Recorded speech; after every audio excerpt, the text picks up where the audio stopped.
Chapter 20. But next morning the flat is still and silent. Normally Sadie appears as I'm making a cup of tea, perching on the work surface, making rude comments about my pajamas, and telling me I don't know how to make tea properly. Today there's nothing. I fish my tea bag out of my cup and look around the kitchen. Sadie, are you there? There's no reply. The air feels dead and empty. As I get ready for work, it's weirdly quiet without Sadie's constant babble. In the end, I turn the radio on for company, and on the plus side, at least there's no one bossing me around. At least I can do my makeup my way today. Defiantly, I put on a frilled top I know she hates. Then, feeling a bit bad, I add another coat of mascara, just in case somehow she's watching. Before I leave, I can't help looking around one last time. Sadie, are you there? I'm going to work now, so if you want to talk or anything, just come to the office.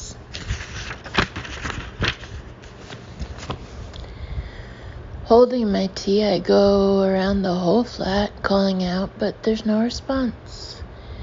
Goodness knows where she is or what she's doing or what she's feeling. I feel a fresh spasm of guilt as I remember her hollow face. If I'd only known she heard us talking at the funeral. Anyway, there's nothing I can do about it now. If she wants me, she knows where to find me.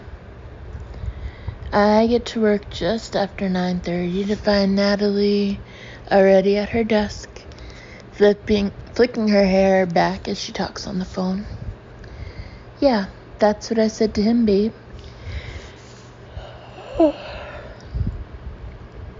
She winks at me and taps her watch. And a bit late, aren't you, Lara? Got into bad habits when I was away. Anyway, babe, she swivels back again. Bad habits? Me? I'm instantly seething. Who does she think she is? She's the one who buggered off to India. She's the one who behaved unprofessionally. And now she's treating me like the dim work experience girl. Natalie, I say as she puts the phone down, I need to talk to you. And I need to talk to you. Natalie's eyes gleam at me. Ed Harrison, huh? What? I say, confused. Ed Harrison? She repeats impatiently. You've kept him a bit quiet, haven't you? What do you mean? Faint alarm bells are ringing. How do you know about Ed? Business people. Natalie turns the magazine toward me, open at the picture of Ed and me. Good-looking chap. I'm not... It's a business thing, I say hurriedly, looking up. Oh, I know. Kate told me. You're back with Josh. Whatever. Natalie gives a mock yawn to show just how interesting my love life is to her. That's my point. This Ed Harrison is a nice, juicy bit of talent. Do you have a plan? Plan? For placing him. Natalie leans forward and speaks with elaborate patience. We're a headhunting firm, Lara. We place people in jobs. That's what we do. That's how we make money. Oh, I try to hide my horror. No, you don't understand. He's not that kind of contact. He doesn't want a new job. He thinks he doesn't. Natalie corrects me. No, really, forget it. He hates headhunters. He thinks he does. He's not interested. Yet, Natalie winks and I feel like hitting her. Stop it, he's not. Everyone has their price. When I dangle the right salary in front of him, believe me, the story will change. It won't. Not everything's about money, you know. Natalie bursts into mocking laughter. What's happened while I've been away? Have we turned into bloody Mother Teresa agency? We need to earn commission, Laura. We need to make a profit. I know, I snap. That's what I was doing while you were lying on the beach in Goa, remember? Ooh, Natalie tosses back her head and laughs. Meow. She's not remotely shamefaced. She hasn't once apologized for anything. How could I have thought she was my best friend? I feel like I don't even know her. Just leave Ed alone, I say fiercely. He doesn't want a new job. I'm serious. He won't talk to you anyway. He already did. She leans back, looking supremely pleased with herself. What? I called him this morning. That's the difference between you and me. I don't hang around. I get the job done. But he doesn't take calls from headhunters, I say, bewildered. How did you... Oh, I didn't give my name at first, says Natalie gaily. Just said I was a friend of yours and you'd asked me to call. We had quite a little chat as it happens. He didn't seem to know anything about Josh, but I gave him the full picture. She raises her eyebrows. Interesting. Keeping the boyfriend from him for a reason, were you? I feel a rising dismay. What exactly did you say about Josh? Ooh, Laura. Natalie looks delighted at my discomfiture. Were you planning on a little intrigue with him? Have I ruined things for you? She puts a hand over her mouth. Sorry. Shut up, I yell, finally losing it. Shut up. I have to talk to Ed now. Grabbing my mobile, I hurry out of the office, bumping into Kate on the way. She's carrying a coffee tray and widens her eyes as she sees me. Laura, are you okay? Natalie, I say shortly, and she winces. I think she's worse with a tan, she whispers, and I can't help a reluctant smile. Are you coming in? In a minute, I have to make a call. It's kind of private. I head down the stairs and out onto the street, speed dialing Ed's number. Goodness knows what Natalie said to him. Goodness knows what he thinks of me now. Ed Harrison's office, a woman's voice answers. Hi, I try not to sound as apprehensive as I feel. It's Laura LinkedIn here. Could I possibly speak to Ed? As I'm put on hold, my mind can't help traveling back to yesterday. I can remember exactly how his arms felt around me, how his skin felt against mine, the smell of him, the taste of him, and then that awful way he retreated into his shell. It makes me flinch just remembering. Hi, Lara, what can I do for you? His voice comes on the line, formal and businesslike, not one shred of warmth. My heart sinks slightly, but I try to sound upbeat and pleasant. Ed, I gather my colleague Natalie rang you this morning. I'm so sorry. It won't happen again. And I also wanted to say, I hesitate awkwardly, I'm really sorry about how yesterday ended. And I don't have a boyfriend, I want to add. And I wish we could rewind and go up on the London Eye and you'd kiss me again. And this time I wouldn't pull away, whatever happened, however many ghosts yelled at me. Lara, please don't apologize. Ed sounds remote. I should have realized you had more commercial concerns, shall we say. That's why you were trying to let me down. I appreciate that little blast of honesty at any rate. I feel a sudden iciness in my spine. Is that what he thinks? That I was just after him for business? Ed, no, I say quickly. It wasn't like that. I really enjoyed our day together. I know things went a bit weird, but there were complicating factors I can't explain. Please don't patronize me, Ed interrupts evenly. You and your colleague clearly cooked up a little plan. I don't particularly appreciate your methods, but I suppose you have to be applauded for perseverance. It's not true, I say in horror. Ed, you can't believe anything Natalie says. You know she's unreliable. You can't believe we cooked up a plan. It's a ludicrous idea.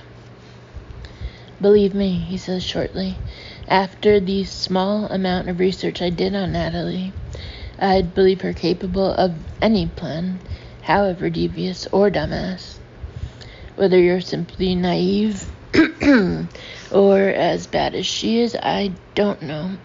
You've got it all wrong, I say desperately. Jesus, Lara. Ed sounds at the end of his tether. Don't push it. I know you have a boyfriend. I know you and Josh got back together, probably never even broke up.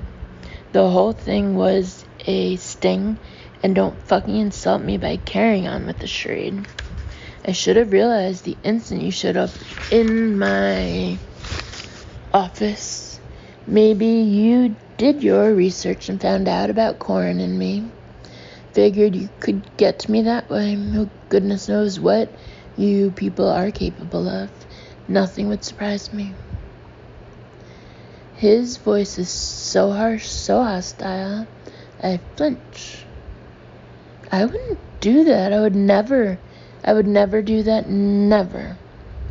My voice trembles. Ed, what we had was real. We danced. We had such fun. You can't think it was all fake. And you don't have a boyfriend, I suppose. He sounds like a barrister in court. No, of course not. I mean, yes, I correct myself. I did, but I split up with him on Friday. On Friday. Ed gives a humorless laugh, which makes me wince. How convenient. Lara, I don't have time for this. Ed, please. My eyes are welling up. You have to believe me. Bye, Lara. The phone goes dead. I stand for a moment motionless, little darts of pain shooting around my body. There's no point calling back. There's no point trying to explain. He'll never believe me. He thinks I'm a cynical user, or at best, naive and weak, and there's nothing I can do. No, I'm wrong. There is something I can do. I fiercely brush up my eyes and turn on my heel. As I arrive upstairs, Natalie's on the phone, filing her nails and uproariously laughing at something. Without pausing, I head for her desk, reach over and cut the line. What the fuck? Natalie spins around. I was on the phone. Well, now you're not, I say evenly, and you're going to listen to me. I've had enough. You can't behave like this. What? She laughs. You swan off to Goa. You expect us to pick up the pieces. It's arrogant and unfair. Hear, hear, chimes in Kate, and claps a hand to her mouth as we both swivel to look at her. Then you come back and take credit for a client who I found. Well, I'm not going to put up with it. I'm not going to be used anymore. In fact, I can't work with you anymore. I wasn't actually planning to say that last bit, but now I've said it, I realize I mean it. I can't work with her. I can't even spend time with her. She's toxic. Lara, babe, you're stressed out. Natalie rolls her eyes humorously. Why don't you take the day off? I don't need the day off, I explode. I need you to be honest. You lied about being fired from your last job. I was not fired. An ugly scowl appears on Natalie's face. It was a mutual decision. They were total assholes anyway. They never appreciated me properly. She suddenly seems to realize how she's sounding. Lara, come on. You and me, we're going to make a great team. We're not. I shake my head. Natalie, I don't think like you. I don't work like you. I want to put people into great jobs, not treat them like bits of meat. It's not all about salary. Feeling fired up, I grab her stupid salary post-it off the wall and try to rip it up, except keep sticking my fingers, so in the end I just crumple it. It's about the package, the person, the company, the whole picture, matching people, making it right for everyone. And if it's not about that, it should be. I'm still half hoping that I might get through to her somehow, but her incredulous expression doesn't alter one iota. Matching people! She bursts into derisive laughter. Newsflash, Lara, this isn't a Lonely Hearts Bureau. She's never going to understand me, and I'm never going to understand her. I want to break up our partnership, I say, my jaw set. It was a mistake. I'll speak to the lawyer. Whatever. She stands, folding her arms, and leans back proprietorially against her desk. But you're not poaching any of my clients. It's in our agreement, so don't get any bright ideas about ripping me off.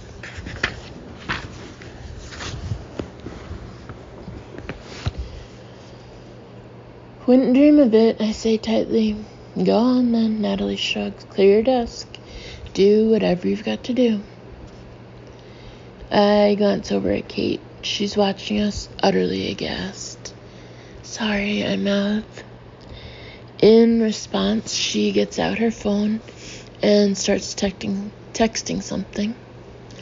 A moment later, my phone bleeps and I pull it out. I don't blame you. If you start a company, can I come? KX, I text back. Of course, but I don't know what I'm going to do yet. Thanks, Kate. LXX.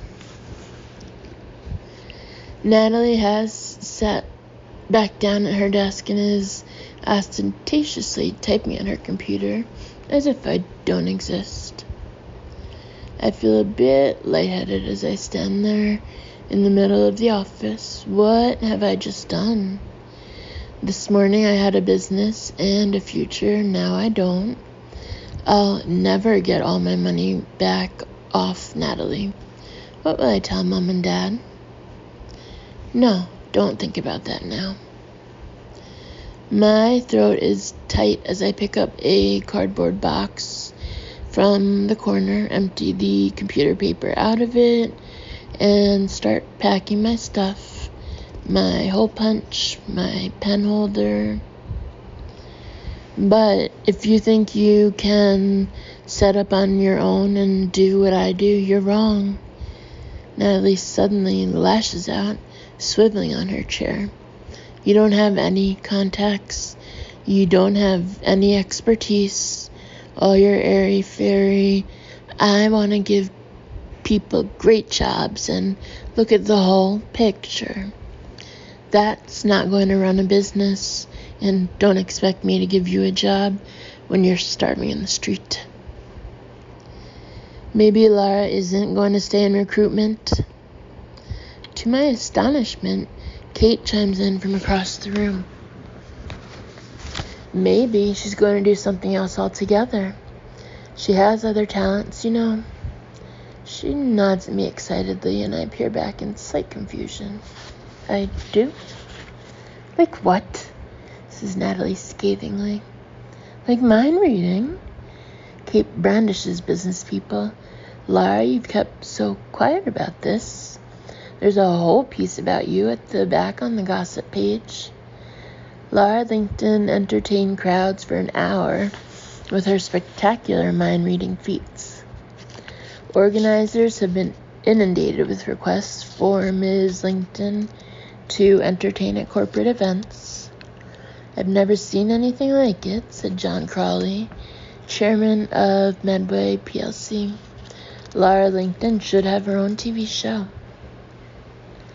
"Mind reading?" Natalie looks gobsmacked. "It's something I've been working on." I shrug. "It says here you read 5 minds at once." Kate is bubbling over. "Laura, you should go on Britain's Got Talent. You've got a real gift." "Since when could you mind read?" Natalie's eyes narrow suspiciously. "That would be telling, and yes, maybe I will do a few corporate events," I add defiantly. "Start a little business up, so I probably won't be starving in the street. Thanks very much, Natalie." "Read my mind, then, if you've got such a gift." Natalie thrusts her chin out challengingly. "Go on." "No thanks," I say sweetly. "I'd rather not pick up anything nasty." There's a snuffling noise from Kate. For the first time today, Natalie looks discomfited. I pick up my box before she can think of anything else to say, and head over to Kate to give her a hug. "Bye, Kate. Thanks for everything. You're a star." "Lara, good luck." She squeezes me back tightly and whispers, "I'll miss you," in my ear. "Bye, Natalie," I add shortly as I head to the door. I push it open and walk along the corridor to the lift, press the button, and heft the box in my arms. I feel a bit numb. What am I going to do now? "Sadie," I say out of habit, but there's no reply. Of course there isn't. The lift in our building is slow and ancient. I'm just starting to hear its dim, cranking sound when there are footsteps behind me. I turn to see Kate approaching, looking breathless. "Lara, I wanted to catch you before you left," she says urgently. "Do you need an assistant?" Oh gosh, she's so sweet. She's like the girl in Jerry Maguire. She wants to come with me and bring the goldfish, if we had one. Well, I don't know whether I'm setting up another company yet, or what, but I'll definitely let you know. "No, for your mind reading," she interrupts. "Do you need an assistant to help with your tricks? 'Cause I'd love to do it. I can wear a costume, and I can juggle." "Juggle?" I can't help echoing. "Yes, with beanbags. I could be your warm-up act." She looks so excited I can't bear to crush her hopes. I can't bear to say I can't really mind read. None of this is real.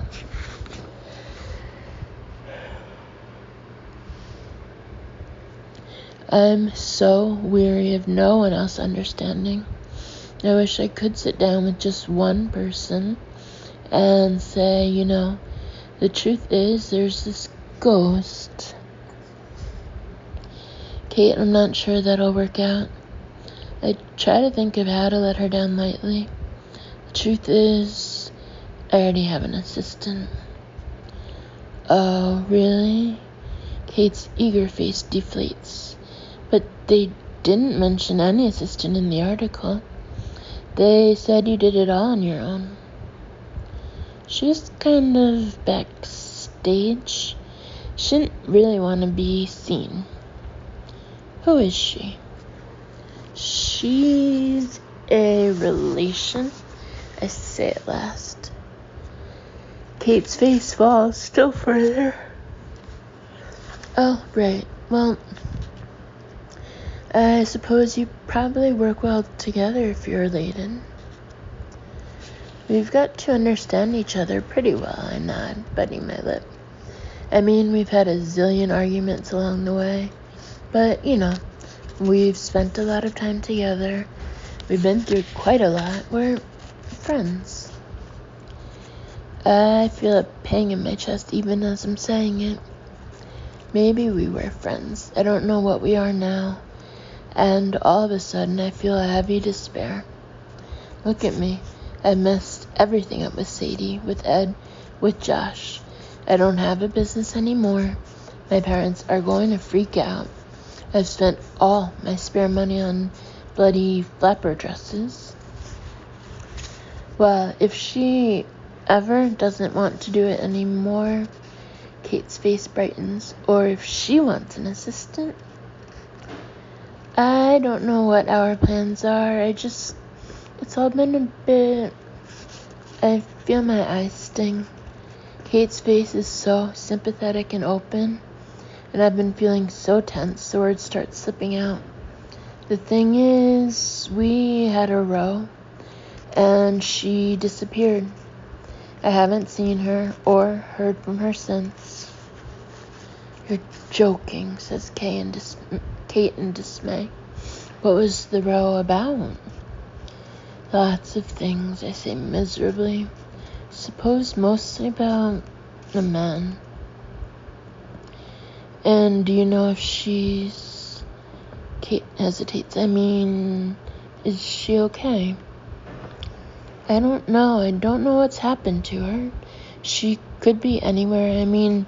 Normally we're talking to each other all day long, but now, total silence. With no warning, a tear rolls down my cheek. Oh, Lara, says Kate, looking almost as upset as I feel. And all this with Natalie, too. Can Josh help? She suddenly lights up. Does he know her? He's so supportive. I'm not with Josh anymore. I give a sudden sob. We split up. You split up? Kate gasps. Oh gosh, I had no idea. You must be so stressed out. It hasn't been my best week, to be honest. I wipe my eyes, or my best day, or my best hour. You did the right thing, though, leaving Natalie. Kate lowers her voice fervently. And you know what? Everyone will want to do business with you. They love you, and they hate Natalie. Thanks, I try to smile. The lift arrives, and Kate holds the doors open for me while I lug my box in and balance it on the rail.